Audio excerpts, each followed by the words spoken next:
Deus abençoe, pastor. Amém. Bom? Deus seja louvado. Bom dia, igreja.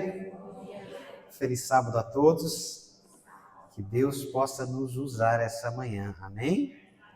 Eu gostaria de começar de uma maneira um pouquinho diferente, né? Alguns aqui já sabem, estamos no 4º ano, terminando na reta final. Amém? Deus seja louvado. E dizem por aí que um bom pastor é aquele que tem cheiro de ovelha. Só os mais velhos aí sabem desse estado. Um bom pastor tem cheiro de ovelha. Então eu vim aqui com um propósito muito especial. Eu vou pedir agora que as minhas 2 filhas, elas passem por vocês, elas vão entregar um papelzinho para vocês. Um papel assim, ó. O que é esse papel, pastor? Esse papel é um programa de visitação, tá bom? Como prática, eu preciso aprender a visitar vocês. Eu preciso ouvir vocês, eu preciso orar com vocês. E como essa igreja foi uma igreja que me acolheu com tanto amor e carinho, eu não poderia deixar de visitar vocês também. Então, o que vocês vão fazer? Vocês vão ver que tem aqui para preencher o seu nome, endereço, referência, telefone. O que eu preciso realmente? Eu preciso do teu nome e do teu celular. E aqui também dá para marcar o dia da semana e o horário que nós podemos marcar essa visita na tua casa. Então, essas 3 coisas que você vai colocar aqui: nome, celular e o dia em que eu posso te visitar. E ainda essa semana eu vou estar entrando em contato com você para que nós possamos estar visitando vocês. Amém, igreja? Podemos combinar assim? Pode ser? Então você preenche esse papel. Eu não sei se tem para todos, de qualquer forma tem um papelzinho em branco ali. Para quem não receber esse que está coloridinho aqui, você coloca seu nome, o telefone e o dia e horário da visita. Amém? Meninas, não esqueçam, lá em cima tem gente também. Depois vocês subam lá. Dado então esse recadinho, eu gostaria então de começar o nosso estudo de hoje. A palestra já está projetada? Pode projetar?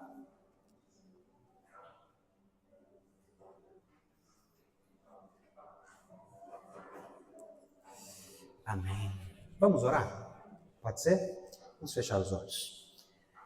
Pai amado e Deus querido, a Ti queremos agradecer, Senhor Deus, por mais um dia de vida, por mais um santo sábado que estamos aqui na Tua casa, ó Pai. Estamos aqui, Senhor Deus, assim como a historinha nos disse, para nos reencontrarmos com o nosso Pai, para sermos abraçados, para sermos acolhidos e sentir, Senhor Deus, o amor que o Senhor tem para cada um de nós, Pai. Hoje, um dia especial, estamos aqui em comemoração do Dia dos Pais. E quão bom, Senhor Deus, é ter um Pai nessa terra que cuide de nós, Senhor Deus, e de que proveja tudo o que necessitamos. Mas ainda melhor é sabermos que no céu temos um Pai que não falha, temos um Pai que nos ama e temos um Pai que já fez e que fará todo o possível e o impossível para nos ver bem e para nos salvar. Que o Senhor venha, Senhor Deus, falar através da Tua palavra e nós, Senhor Deus, como Teus filhos, possamos ouvir a Tua voz. É o meu pedido, é o meu agradecimento no nome de Jesus. Amém. Amém, queridos. Podemos abrir as nossas Bíblias em Malaquias 4, verso 5. Malaquias 4, verso 5.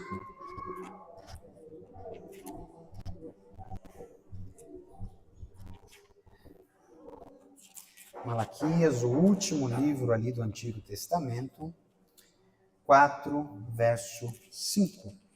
O último verso, penúltimo verso do livro. Aquele que achou, diga amém. Quem não achou, misericórdia. Temos ainda alguém procurando? Maravilha. Já que nos foi apresentado, já que oramos, eu gostaria de dizer que eu estou muito feliz de estar aqui com vocês, viu? Eu estava com saudade de vocês. Mas vocês têm alguém melhor do que eu aqui agora, né? Tem aí um teologando abençoado com vocês aqui. Logo mais ele volta de férias. E enquanto ele está de férias, eu vim aqui roubar um pouquinho da atenção de vocês. Amém? A palavra do Senhor vai dizer assim, então, o seguinte, 4, verso 5. Eis que vos enviarei quem? O profeta Elias, antes que venha o grande e terrível dia do Senhor. Ele converterá o coração dos pais aos filhos e o coração dos filhos aos seus pais, para que eu não venha e fira a terra com maldição. Maravilha, deixa eu procurar aqui o passador. A pergunta que está na tela é: e se você soubesse que o rei está chegando? Eu acho que eu já contei essa história aqui, mas eu vou contar bem rapidinho, bem brevemente, a história de um reinado, ao qual o rei tinha várias províncias. Uma dessas províncias estaria recebendo a visita do rei. E quando se recebe a visita do rei, neste contexto de antigamente, quando o rei ia visitar uma cidade, uma província, um vilarejo, as pessoas do vilarejo se enchiam de alegria e preparavam aquela cidade para receber o rei. Preparavam as estradas, se estavam emburacadas, elas pavimentavam as estradas, limpavam as estradas, pintavam o portal da cidade e preparava tudo com muito carinho para receber o rei. E aqueles moradores daquela cidade, então, eles pensaram assim: o que nós iremos prestigiar o rei? Como nós iremos abençoá-lo por ele estar vindo nos visitar? E eles eram vinicultores, eu não sei se é essa a palavra, acho que é isso, quem produz vinho, não é isso? E eles falaram: vamos então todos nós, cada um juntar um pouquinho do nosso vinho e juntar em um só recipiente, e assim teremos o melhor vinho que o rei vai provar. Vai ser uma bênção, ele vai se encantar e vai ser tudo maravilhoso. E assim fizeram, colocaram então no meio da praça central ali do vilarejo um grande barril para que todos viessem e depositassem uma pequena quantidade do seu vinho. Acontece que uma daquelas famílias, todas elas pobres, humildes, pensaram assim: sabe, se nós dermos o nosso vinho, essa é a nossa reserva, e aí vai nos faltar depois. Como todos vão dar, se nós formos lá e depositarmos um pouquinho de água, ninguém vai saber e está tudo certo. O que ninguém sabia é que não foi só uma família que pensou assim, mas todas as famílias tiveram o mesmo pensamento. E todas elas depositaram água no recipiente, em que o rei iria provar então do melhor vinho. Vem o rei e é recebido com grande alegria. E quando então ele vai receber o seu presente e vai provar então daquela iguaria, o que sai então na torneira do barril? Água. Sai água e o rei não entende. E os moradores então daquele vilarejo se sentiram envergonhados por terem recebido o rei de uma maneira tão superficial, de uma maneira talvez que não desse o devido valor a qual realmente o rei deveria receber. E agora eu repito a pergunta: e se você soubesse que o rei está chegando, que o rei está vindo, mas não qualquer rei está chegando, mas o rei dos reis, o que será que nós faríamos? Só um minutinho, deixa eu me alinhar com o projetor. Maravilha! O que será que nós faríamos? Um rei que não chegaria amanhã, não chegaria o mês que vem, nem o ano que vem, que estivesse chegando agora. Eu faço uma pergunta: será que nós estaríamos preparados para receber o rei? Um rei que chegaria e que mudaria toda a nossa vida que conhecemos hoje, mudaria toda a nossa realidade, que transformaria a nossa vida por completo, se este rei estivesse chegando. Como ele seria recebido por nós? Será que nós temos, como súditos do Rei dos Reis, temos preparado o caminho para o rei chegar? Por que eu peguei aquela passagem que fala sobre Elias? Elias é um profeta que preparou o caminho para o Senhor e ele é utilizado como tipo de profetas ou de profecias que vão acompanhando. O Novo Testamento teve um novo Elias quando estava se iniciando. Quem era esse novo Elias? Se lembram?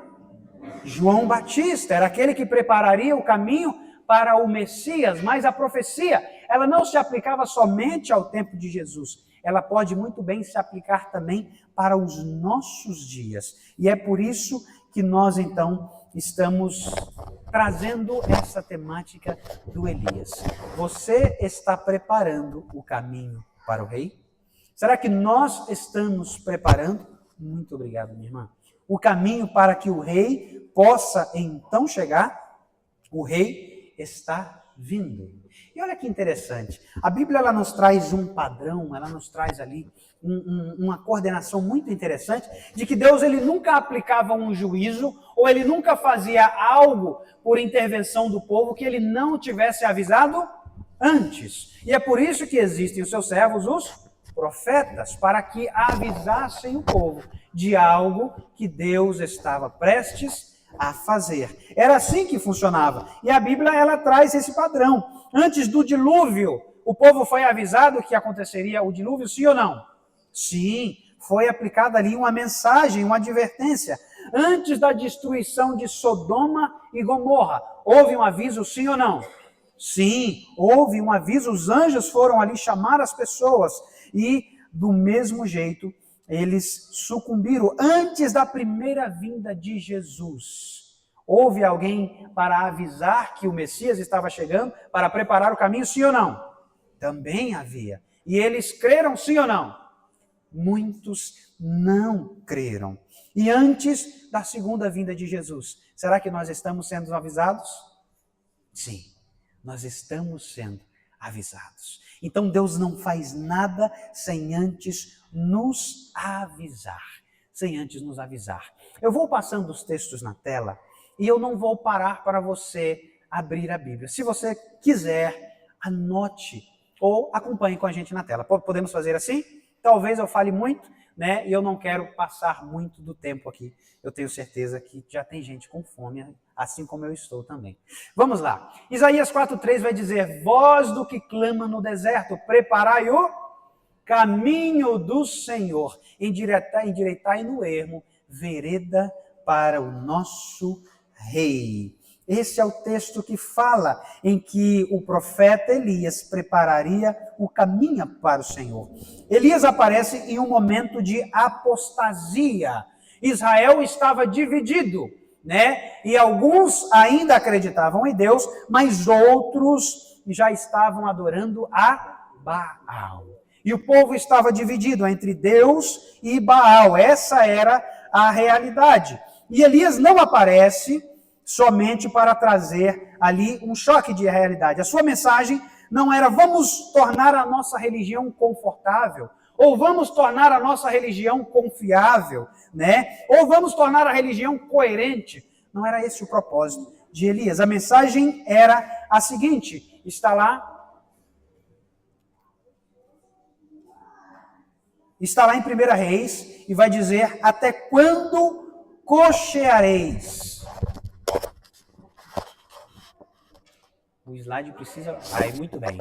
Até quando cocheareis entre dois pensamentos? Se o Senhor é Deus, seguiu. Se é Baal, seguiu. Porém, o povo nada respondeu.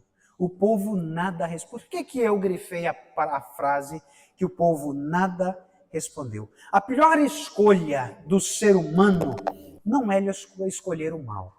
Não é escolher o caminho errado. Não é fazer mal escolhas. Essa não é a pior escolha do ser humano. Mas a pior escolha do ser humano é não escolher nada. É não tomar uma decisão. É não tomar um partido. Porque quando a pessoa não toma uma decisão, ela não escolhe algo a fazer, ela não escolhe um caminho a trilhar, é uma pessoa que está ao Deus dará, como diz o ditado. Infelizmente, ela é um peão somente em um tabuleiro e aonde é sacrificado por outras pessoas que têm os seus pensamentos, que têm as suas ideologias. enquanto nós ainda não tomamos a nossa decisão. A pessoa que não toma a decisão não passa de uma mera folha ao vento, que qualquer vento joga para lá ou para cá. E eu tenho certeza que você não é uma folha soprada pelo vento. Eu tenho certeza que você não é um peão que estará disposto a morrer pelo que os outros pensam ou pelo que os outros acham. Nós temos que tomar as nossas decisões, temos que escolher um lado. Afinal de contas, a Bíblia nos fala que existem dois caminhos. O caminho da vida e o caminho da morte. Não existe um meio termo. Não existe uma terceira oportunidade, uma terceira escolha, uma terceira opção. Elias não foi chamado para entreter uma geração. Ele foi chamado para despertar uma geração. Ele não preparou o povo para um espetáculo, mas ele preparou o povo para tomar uma decisão. Ou era Baal, ou era o Deus Altíssimo. E ele comprovou que qual era o Deus verdadeiro? O Deus dos céus. Baal teve a sua chance, mas Baal é um falso Deus. É invenção de homens e não conseguiu fazer nada. Mas Deus demonstrou o seu poder. Isso nos mostra uma lição muito importante. Independente do que eu acho, independente do que eu pense, independente de qual seja a minha verdade, existe uma verdade absoluta. E essa verdade está baseada na palavra de Deus. Essa verdade está baseada na palavra de Deus. Então nós temos que preparar o caminho para um Deus real, para um Deus verdadeiro. Depois de Elias, veio alguém também, pode passar mais um slide, para preparar então o caminho. João Batista, ele surge, né? E ele agora é o Elias para preparar o caminho para Jesus. Pessoal do som, maravilha. Olha só o que está escrito em Lucas 1,17. Irá adiante do Senhor no espírito e o poder de Elias. Esse era João Batista. Ele estava com o espírito e o poder de Elias. Perceba a sequência. Elias prepara o povo para a intervenção de Deus. Agora João preparou o povo para a primeira vinda de Cristo. E eu faço uma pergunta agora. Quem vai preparar o caminho para a volta de Jesus? A Bíblia fala quem é esse povo? Quem é esse profeta? Fala sim ou não? Lógico que fala. A Bíblia fala de um remanescente que seria levantado. A Bíblia fala de um novo Elias que seria levantado. A Bíblia, ela nos fala a respeito disso, não é? E nós precisamos entender, olha só o que está escrito em Mateus 3,2. Arrependei-vos porque está próximo o reino dos céus. Essa era a mensagem de João Batista. A mensagem de arrependimento. Nós hoje não estamos mais pregando somente uma simples mensagem de arrependimento, mas precisamos pregar uma mensagem de que Jesus está voltando. E vai demorar ainda muito tempo. Podemos pregar uma mensagem tranquila e sossegada? É assim? É uma mensagem de urgência. É uma mensagem de urgência. E muitas pessoas, elas se apegam a alguns tipos de frases. Olha só que interessante essas frases. Você já ouviu essa frase? Seja a Bíblia que o mundo vai ler. Você já ouviu essa frase? Sim ou não? Sim. E agora é o seguinte, pregue, se necessário, fale. Já ouviu essa frase? Bonita, sim ou não? Bonita frase. E a última então, o seu testemunho vale mais que 1000 palavras. Talvez você já tenha dito essa frase. Você conhece essa frase. E são frases que parecem que têm ali o seu lugar. São frases que parecem que trazem uma ideologia importante. Uma ideologia de que nós temos de ter um bom testemunho. Não é isso? Temos de ter um bom testemunho. Só que essa frase, às vezes, ela nos leva ao erro de nos acomodar a simplesmente dar um bom testemunho. E eu simplesmente dando um bom testemunho, as pessoas não vão saber que elas precisam se arrepender e que elas precisam mudar de vida. Ah, o Mac é um bom menino, olha lá. Ele não rouba, ele não mata, ele faz caridade. Que bonito. Palmas para o Mac. Quem eu converti com esse testemunho? Ninguém. Eu não converti ninguém. Nós precisamos entender que esse tipo de frase, não é? elas infelizmente são vazias de significado real, porque nós hoje não somos chamados para sermos boas pessoas, mas nós fomos chamados para pregar o Evangelho, para levar o Evangelho às pessoas. E de que jeito? Falando, pregando, não simplesmente vivendo, abrindo a boca e falando. Olha só que interessante. Lá em Atos 8 vai nos contar a história de Filipe e o eunuco. Você conhece essa história, sim ou não? E a Bíblia vai dizer que Filipe encontra então o eunuco e entra no carro. E o texto vai dizer o seguinte: Filipe, abrindo a boca e começando pela Escritura, lhe anunciou a Jesus. Como foi o testemunho de Filipe? Foi sendo uma boa pessoa? Foi falando, abrindo a boca. E quanto mais eu quero dar um bom testemunho, eu sou todo torto, eu sou pecador, eu não sou modelo para nada. Olha só, Jesus, ele era o testemunho perfeito, sim ou não? Jesus tinha erros? Não. E ainda assim, quando Jesus foi confrontado por Satanás lá no deserto, ele poderia ter calado a boca de Satanás simplesmente ficando calado e mostrando as suas próprias atitudes, sim ou não? Mas o que ele fez? Ele usou a palavra. Ele abriu a boca e disse: está escrito. Se o próprio Jesus, que é o testemunho perfeito, não usou dessa ideologia de eu mostrar simplesmente o que faço, porque eu, que sou todo errado, todo pecador, o pior dos pecadores, vou me privar em simplesmente mostrar ao invés de falar. Nós estamos vivendo em uma geração em que, infelizmente, a cada momento, nós procuramos mais meios de nos acomodar. Nós procuramos artifícios para que eu possa estar o mais quieto possível, o mais parado possível na minha zona de conforto. E aí eu me satisfaço com isso. Infelizmente, queridos, nós estamos sendo chamados, e já fomos e somos chamados, para um momento crucial da história. Nós estamos vivendo os últimos dias deste mundo. E vivendo então os últimos dias deste mundo, nós não podemos nos calar, mas nós temos que falar, nós temos que quebrar o silêncio. Temos que quebrar o silêncio desta igreja, deste movimento, e temos que falar.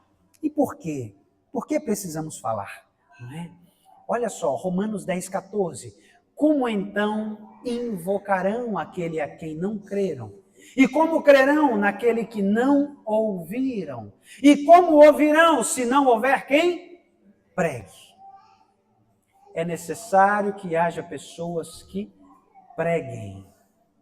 Haja pessoas que preguem, para que outras possam ouvir, e ouvindo creiam, e creiam, elas possam invocar o nome do Senhor. Mas se não houver quem pregue, infelizmente, isso não acontece. Precisamos pregar.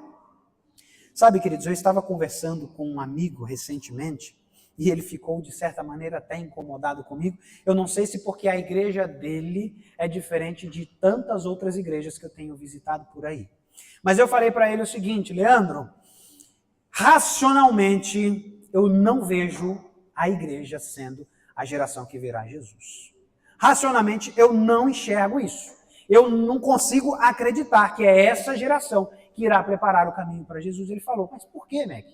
E eu falei: amigo, essa geração que verá Jesus precisa pregar, precisa ser cheia do Espírito Santo. E, infelizmente, as igrejas que eu tenho visto são igrejas mornas, frias, que não pregam, que não evangelizam, e que as pessoas, elas são cheias de si mesmo, elas, infelizmente, são cheias do seu ego, porque é o meu ministério, é o meu departamento, é a minha turma, é os meus amigos, são as minhas ideias, são os meus pensamentos, eu, o tempo inteiro.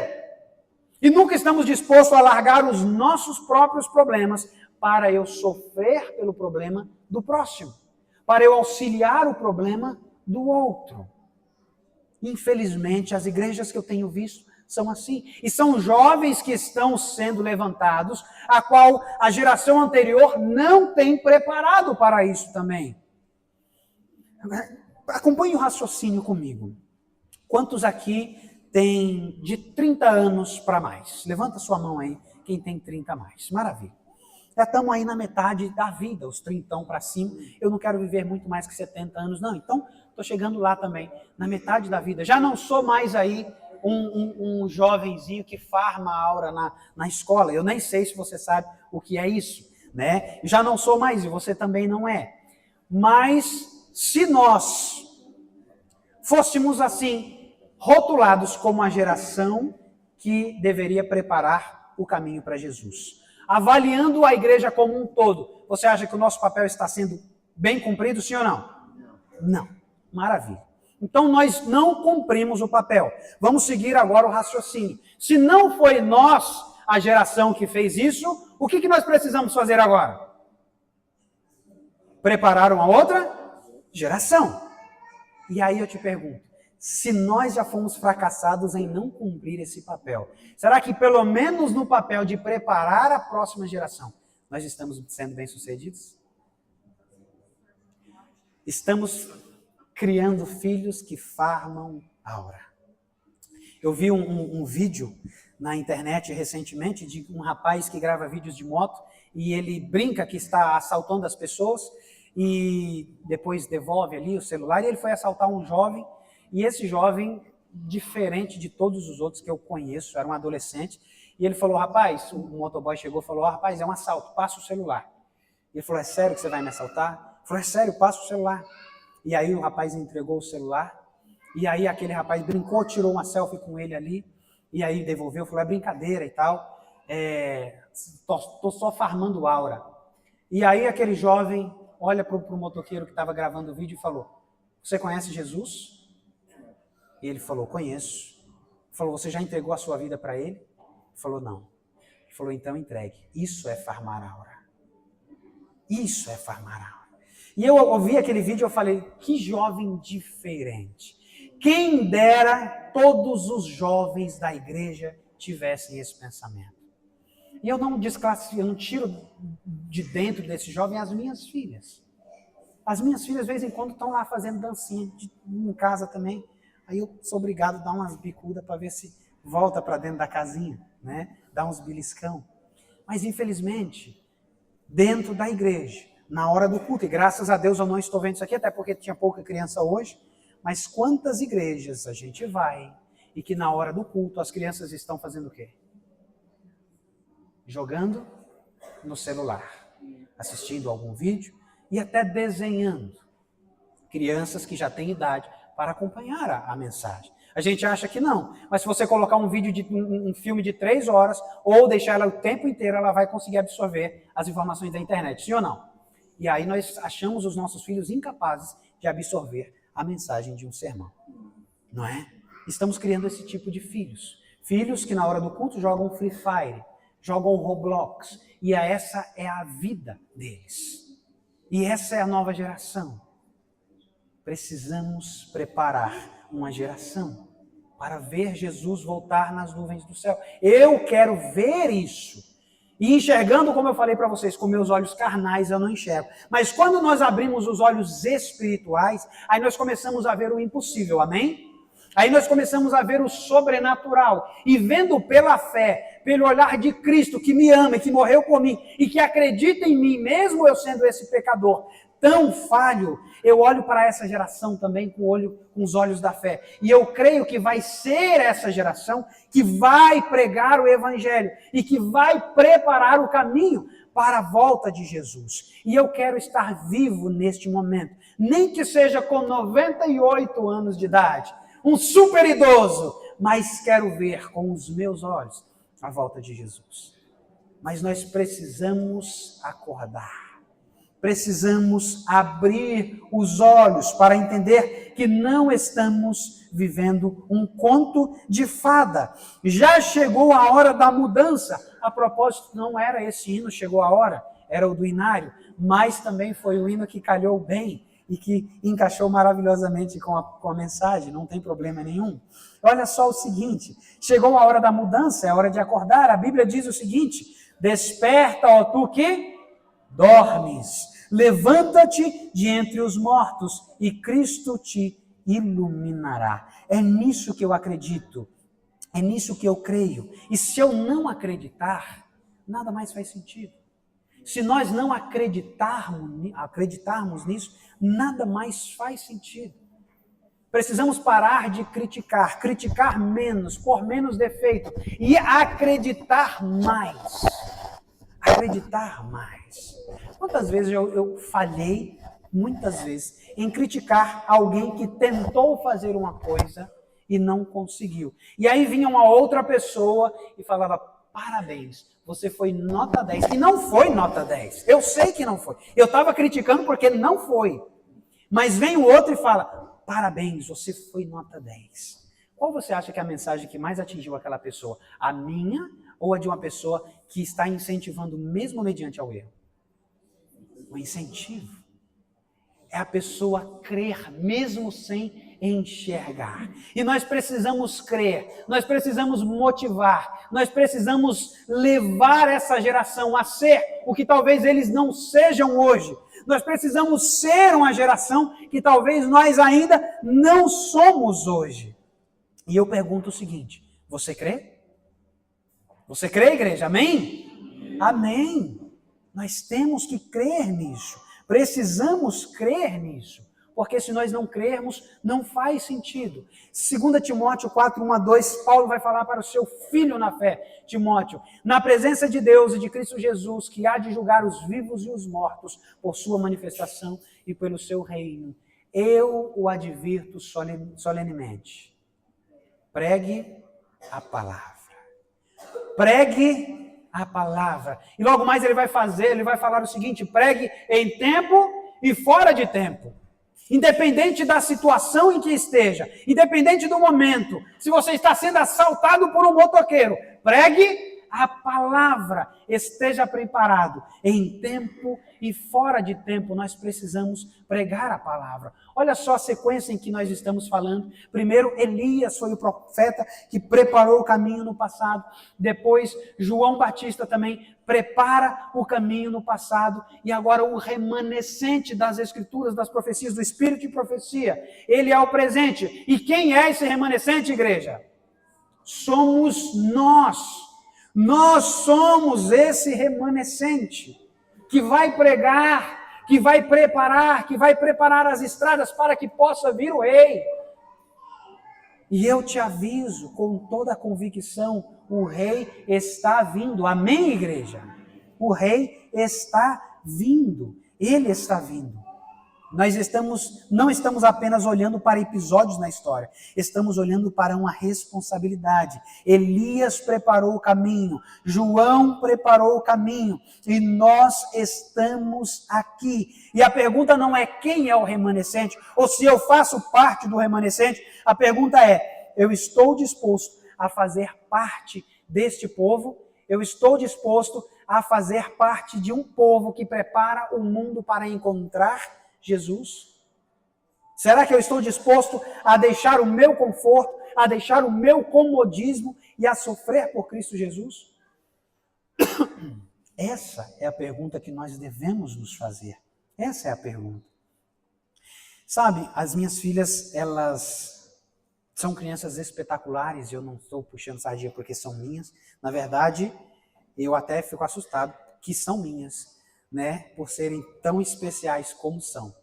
E a gente estava passando por alguns momentos em casa, e eu estava bem pensativo, e eu falo isso para várias pessoas, já falei, estava bem pensativo, e a minha pequenininha, a Melissa, que está ali, ela tem 8 anos de idade, ela olhou para mim e falou, papai, o mundo não é um morango.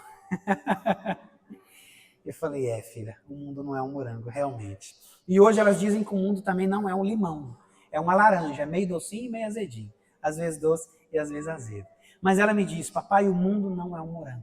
E Jesus também nos disse que não seria só flores. Ele nos disse que o mundo, não disse que o mundo seria um morango. Na verdade, ele disse o seguinte, no mundo passarei por aflições, mas tenham bom ânimo. Eu venci o mundo. Precisamos ter bom ânimo. Ele ainda disse o seguinte, vocês serão perseguidos e serão mortos por causa de mim, por causa do meu nome.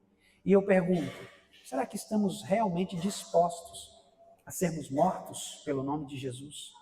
A sermos mortos como testemunhos, como mártires, como pessoas que saíram da casinha, saíram da caixinha e se dispuseram a fazer o papel de Elias na nossa geração? Sabe, queridos, Jesus havia dito, e ele disse que os últimos dias, não simplesmente que seriam dolorosos, mas ele fez algumas comparações com os últimos dias. Ele faz uma comparação com Noé, você lembra disso? Ele fala assim como os antediluvianos, o que eles faziam? Comiam, bebiam, casavam-se, davam-se em casamento. Viviam normalmente. E aí nós podemos falar aqui, trazendo essa passagem, que a crítica nesse aspecto era a crueldade, né? Era a promiscuidade daquele dia. Mas o foco realmente desse capítulo, dessa história, dessa citação, não está no comer, pode comer, não está no beber, pode beber, não está no casar-se, pode se casar, não tem nada de errado com isso. Aonde está o verdadeiro erro aqui nessa história, não é? Aonde que está? O problema era uma geração que estava vivendo como se Deus não fosse intervir. E infelizmente nós hoje estamos vivendo como se Deus não fosse vir. Como se Jesus não fosse vir nos nossos dias. E infelizmente nós vivemos assim, sobrevivemos, andamos, vegetamos, e aí estamos vivendo, sobrevivendo sobre a face da terra. A vida, ela continua, os negócios continuam, os planos continuam. As pessoas estavam ocupadas com as suas casas e com as suas causas. E elas perderam o tempo. Elas tiveram tempo para comer, tiveram tempo para beber, tiveram tempo para casar, mas não tiveram tempo para Deus. E como tudo acaba um dia, o tempo delas também acabou. E o que aconteceu com elas? A porta se fechou. A porta da arca se fechou. E quando a porta se fechou, não havia mais tempo. Com Sodoma aconteceu a mesma coisa. Foram avisadas, foram advertidas, mas só perceberam que a coisa estava feia quando já estava caindo fogo do céu. E aí dava tempo? Aí não dava mais tempo. Aí o tempo já tinha acabado. Queridos, o maior perigo de tudo isso não é o caos, não é a promiscuidade, não é a libertinagem. Talvez você esteja pensando, mas o mundo realmente está caótico, e está. O mundo realmente está perigoso, e está. Mas o pior disso tudo não é o perigo que o mundo nos oferece. O pior disso tudo é nos acostumar com o mundo em que estamos vivendo. Eu iria trazer alguns noticiários, eu achei melhor não. Mas eu acho que você que está nas redes sociais ou que assiste aí noticiários, tem visto algumas coisas que eu não sei nem descrever com palavras, em que pais ou adultos têm feito com crianças, né? Abusos e morte de crianças de maneiras inimagináveis para mim. E eu fico olhando e eu fico pensando, realmente, nós estamos vivendo os dias de Sodoma. Estamos vivendo os dias de Sodoma. O mundo está cruel, mas o pior disso tudo é quando nós nos acostumamos com esse mundo.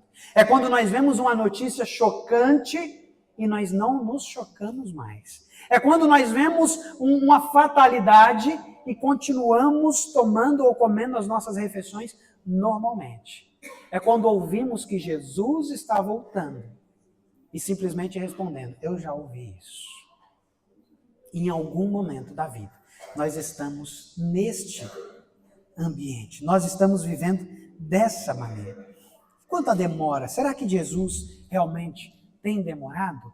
2 Pedro vai falar o seguinte, não retarda o Senhor a sua promessa, como alguns a julgam demorada. Pelo contrário, ele é longânimo para convosco, não querendo que ninguém se perca, senão que todos cheguem ao arrependimento. Percebe isso? O tempo que parece demora, na verdade é misericórdia. Mas uma pessoa pode ouvir a palavra de Deus a cada dia que passa. A cada dia que passa, mais alguém pode se arrepender. A cada dia que passa, mais uma família pode se voltar para Jesus. A cada dia que passa, mais alguém pode descobrir a verdade. Mais um filho pode aceitar a Jesus Cristo. A porta ainda está aberta. A porta ainda está aberta. E é por isso que a igreja não pode se calar. É por isso que nós temos que falar, temos que pregar. Apocalipse 14 apresenta uma mensagem que precisa alcançar cada nação, cada tribo, cada língua e cada povo. Por quê? Porque Jesus está voltando. Nós somos embaixadores de Cristo. Apocalipse 14 traz o coração da nossa fé, a tríplice mensagem angélica. Um evangelho eterno que será pregado por todo mundo. Jesus está voltando, urgência. Caiu a grande Babilônia e foi derrotada. Juízo. É isso que nós temos de pregar. Somos embaixadores. E um embaixador, ele não fica calado. Ele fala de alguém que não é dele mesmo, mas ele representa alguém. E nós somos representantes do reino de Deus. Amém por isso? Amém. Há uma esperança. Não se turbe o vosso coração. Crede em Deus, crede também em mim. Na casa de meu pai há muitas moradas, e se assim não fosse, eu vos teria dito, pois vou preparar-vos um lugar. E quando eu for e vos preparar um lugar, o que eu vou fazer? Eu voltarei e vos buscarei para que estejam comigo mesmo. Olha só, Jesus está voltando. Ele voltará. Porquanto o Senhor mesmo, dada a sua palavra de ordem, ouvida a voz do arcanjo e ressoada a trombeta de Deus, descerá dos céus em grande glória. 1 Tessalonicenses 4,16, você conhece esse texto. Eu já dei tantos estudos a respeito da volta de Jesus, eu já li tanto esse texto com as pessoas, que parece que por mais que a gente fale, e por tantas vezes que a gente vai ali, repetindo, a coisa vai ficando mecânica. E nós paramos de acreditar que isso é real. Isso é literal. De fato, Jesus está voltando. E a sua vinda será literal, visível, audível e gloriosa. Amém? Assim será a vinda do Filho do Homem. É dessa forma. Então, queridos, que nós possamos entender que assim como Elias tinha uma mensagem, João Batista tinha uma mensagem, nós também temos uma mensagem para pregar. Nós somos o remanescente que precisa pregar essa mensagem. Se sabemos que Jesus está voltando, se sabemos que o mundo precisa ouvir, se sabemos que existe uma mensagem final, se sabemos que existe uma esperança, como podemos ficar calados? Como podemos ficar calados? Eu quero ir para os finalmente contando uma história para vocês. Vocês provavelmente conhecem a história de há muitos anos atrás, o primeiro grande navio transatlântico. Como é o nome dele? Titanic. E aí o que aconteceu com ele? Afundou. Ele naufragou. E nessa história, o filme não conta. Então, se assistir o filme, você não vai ver essa história. Mas temos a história de um missionário, o reverendo John Harper. Já ouviu falar? Reverendo John Harper era um missionário, era um pregador, e ele estava a bordo do navio, ele estava em destino a uma série de conferências que queria fazer. Acontece que o navio afundou, e John Harper, então, ele está ali boiando entre os destroços, assim como essa cena mostra, entre pessoas tentando se segurar naquele mar congelante. Essa era a cena. E qual foi a atitude de John Harper? Ele nadava de pessoa em pessoa, perguntando: você está salvo? Você está salvo? Aceita Jesus em sua vida e você será salvo. E nesse vai e vem dele, ele se depara com um jovem. E ele entrega o seu colete para aquele jovem que já estava cansado. E ele pergunta para aquele jovem: você está salvo? Antes de o jovem responder, as ondas os afastaram. Daqui a pouco ele conseguiu nadar novamente para perto do jovem e pergunta de novo: você está salvo? E o jovem fala: eu não sei. E ele fala: aceita Jesus em sua vida e você será salvo. Aquele foi o último sermão de John Harper. Foi a última mensagem de John Harper. Foi o último testemunho. Foi a última palavra dele. Aquele jovem sobreviveu. John Harper não. Ele faleceu nesse incidente. Semanas depois, aquele jovem estava em uma campal, testemunhando que ele foi o último converso de John Harper. Até mediante a morte, John Harper entendeu que a urgência do evangelho não depende da situação em que eu esteja. Eu não sei se eu estou passando dificuldades, eu não sei se a minha vida financeira está um caos, eu não sei se o meu casamento está por água abaixo, eu não sei qual é a sua realidade. O que eu sei é que o evangelho não deve estar condicionado à nossa situação. Nós devemos pregar em tempo e fora de tempo. Jesus está voltando. E eu pergunto, você crê que Jesus está voltando? Você acredita que Jesus está voltando? Agora eu pergunto, estamos preparados para receber o Rei? Será que nós de fato estamos preparados e preparando o caminho para que Ele possa voltar? Para que Ele possa de fato vir e fazer uma linda colheita e levar os frutos dessa colheita que nós, como trabalhadores, temos feito? A Bíblia diz que o campo está branco, mas são poucos os ceifeiros. A seara está pronta para ser colhida. Os frutos estão aí, espalhados. O mundo é uma grande seara, mas faltam trabalhadores. Tem gente que é colhido, e quando ele é colhido, existe um milagre. Você se lembra quando Jesus transforma a água em vinho, não é isso?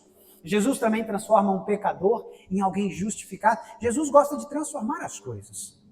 E quando ele colhe um fruto lá fora, esse fruto não permanece fruto para sempre. Na verdade, esse fruto também é transformado, e ele agora deve ser transformado em um trabalhador, em um ceifeiro. Mas tem gente que se esquece disso. Tem gente que é colhido como fruto e quer viver como fruto o resto da vida. Se um fruto não é plantado para que ele brote e cresça e dê outros frutos, se eu deixo ele na fruteira, o que acontece com ele? Ele estraga, ele apodrece. Se você ainda é um fruto, deixe que Deus te plante em terra fértil, para que você possa florescer e com os seus frutos alimentar toda uma geração. Precisamos entender que Jesus está voltando e nós somos aqueles que levaremos a mensagem até os confins da terra. Amém? Que Deus o abençoe. Neste momento nós iremos cantar um hino, está certinho lá o hino? E eu peço que você se coloque de pé para cantar conosco esse hino. Ao final, eu quero fazer uma oração muito especial por cada um de vocês, por cada um que entende que nós precisamos ter uma transformação real na nossa vida, por cada um que entende que ainda dá tempo, por cada um que entende que a porta ainda está aberta, por cada um que entendeu que o nosso propósito não é fazer bons programas. Lembra-se que Elias não veio trazer um espetáculo, ele veio trazer decisões. E que nós possamos ser como Elias, levando decisões ao mundo e deixando que eles decidam. O nosso papel é pregar. Se você quer que Deus te capacite para que você seja essa pessoa, ao final, fique de pé e eu quero orar com você.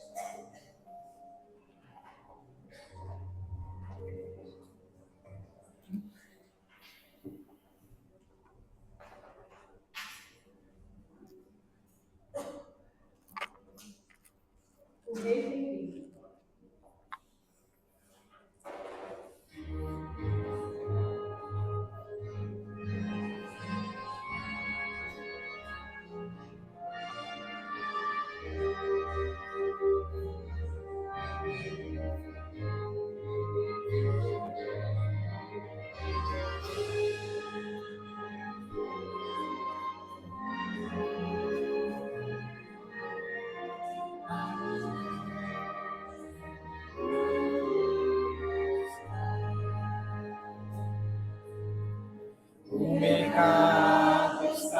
vazio, o trabalho terminou. O barulho já cessou, os ceifeiros lá no campo já deixaram seu labor. Em suspense está a terra, é a volta do Senhor. O Rei vem vindo, o Rei vem vindo, a lumeira está soando, os feridos a chorar. O Rei vem vindo, o Rei vem vindo, aleluia, Ele vem me buscar. Eis que se abrem sepulturas ante a ordem do Senhor, os remidos ressuscitam entre os anos e louvor. Mas os maus em desespero, em angústia e aflição, já se escondem pelas rochas, fogem da destruição. O Rei vem vindo, o Rei vem vindo, a trombeta está soando, os remidos a chamar. O Rei vem vindo, o Rei vem vindo, aleluia, Ele vem me buscar. Já os salmos vão subindo, ouço o coro angelical, todo o céu está se abrindo a um brilho sem igual, com o som de muitas águas nós ouvimos ecoar. Aleluia ao Cordeiro, nós vamos para lá. O Rei vindo, o Rei vindo, a lumeira está soando, os remidos a chamar. O Rei vem vindo, o Rei vem vindo, aleluia, Ele vem buscar.